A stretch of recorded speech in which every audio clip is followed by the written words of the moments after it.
Hello, I am Lorian Cockman, and this is my video presentation to present my Multiliteracies text set, which is on junior high girls in the foster system. I apologize, my voice is very rough today. I ended up getting sick. I was hoping it would pass. It did not. So this is what we're working with. Okay, without further ado.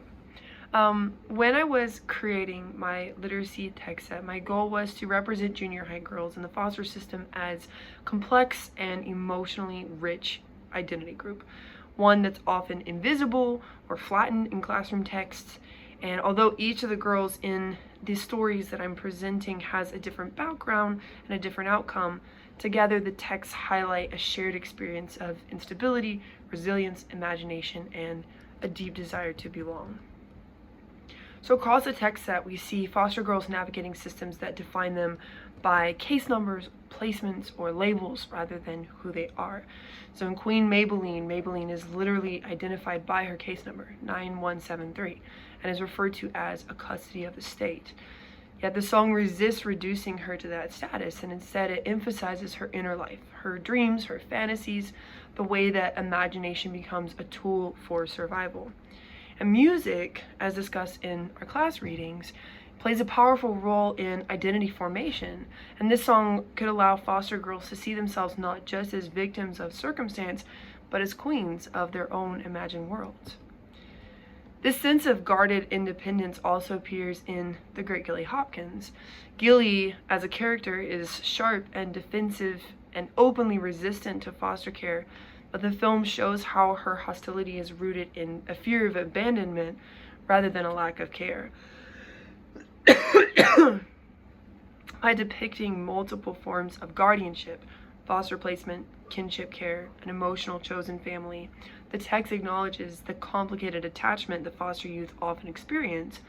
And this complexity is important because it validates feelings that students might have but rarely see reflected, that loving people while still expecting them to leave. Other texts in this set, like Anne of West Philly and Ordinary Hazards, further broaden this representation by showing foster girls as creative, observant, and deeply reflective. These girls are not defined solely by trauma. They are storytellers and survivors who make meaning out of fractured lives. Together, the texts push back against stereotypes of foster youth as problem kids, and instead frame them as adolescents engaged in identity work, just like their peers. If taught thoughtfully, this text set could be meaningful and respectful for all students. So teachers could invite discussion around belonging, voice, or resilience without asking foster students to disclose personal experiences. And pairing print text with music could allow multiple points of entry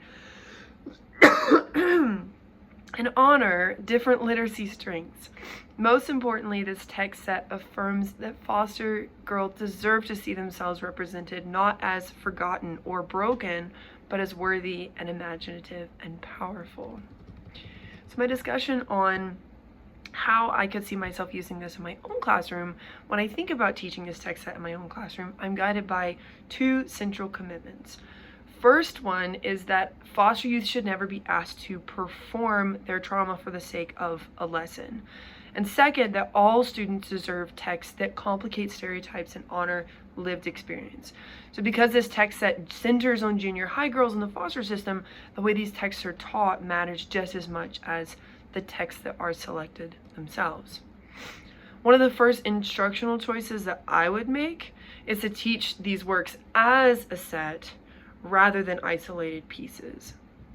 So each of these texts approaches foster care from a different genre and modality: a graphic novel, film, music, nonfiction, poetry. That variety is very intentional. Teaching them together allows students to see how similar themes emerge across different forms. So instability, imagination, guarded independence, the longing for belonging. This approach also supports multiple points for students with different literacy strengths. So some students may connect more deeply with visual storytelling, others with music, others with poetry. I would begin this unit by establishing a shared language around identity, also systems and resilience, rather than focusing immediately on foster care. So early discussions I might center around questions like, what does it mean to belong? Or how do people protect themselves when they've been hurt before?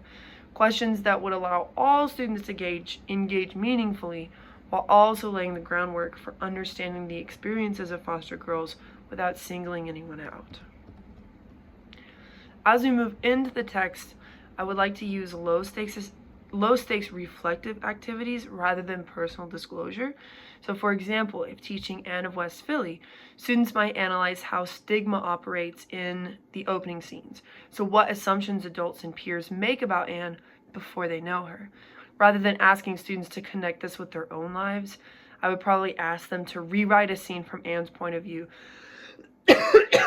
or annotate how the illustrations convey her emotional state. This would keep the focus on the text while still building empathy. If teaching the great Gilly Hopkins, I would emphasize character behavior as communication, especially for adolescents who don't always have a safe space to express fear or grief. Students could track moments where Gilly pushes people away and pair them with moments where adults remain consistent anyway. And this would allow for discussion about trust, attachment, and boundaries without framing Gilly or any foster youth more broadly as difficult or broken. Music plays a particularly important role in this text set, especially with Queen Maybelline. I would treat the song as a literary text, inviting students to close read the lyrics, analyze the imagery, and consider how the music gives voice to experiences that are often overlooked. A possible activity might be asking students to identify how imagination functions as survival in the song, and then compare that to how imagination works for Anne or Gilly. This would reinforce the idea that creativity is not just escapism, but a strategy. For ordinary hazards, I would be especially intentional because the text contains explicit reflections on trauma. I would teach selected excerpts rather than assigning large sections all at once. I would frame Nikki Grimes' poetry as an example of authorial control over one's story, emphasizing that she chooses how and when to tell her experiences. So students might analyze metaphor, repetition, or structure instead of content alone. And this would reinforce that foster youth stories are literary and not just confessional. So across the unit, I would prioritize choice and agency. For assessments, students might choose to respond creatively through poetry or visual art or multimedia reflection, or analytically through traditional writing. What matters most would not be how closely their work mirrors the foster experience, but just how thoughtfully they engage with the themes of identity, resilience, or belonging. Finally, I would be transparent with my students about why these texts matter. I would try to make it clear that literature isn't always just about mirrors for some and windows for others. It's about recognizing whose voices are often left out and asking why that is. So by teaching this text set with care, students could learn not only about foster youth, but about how systems shape lives and how stereotypes are created, and also how stories can restore dignity. So in this way, I would hope that my classroom would become a space not of exposure, but of empowerment. One where foster girls and all students are invited to see themselves as worthy of complex, compassionate representation. So that is the general basis of my text set. Thank you so much.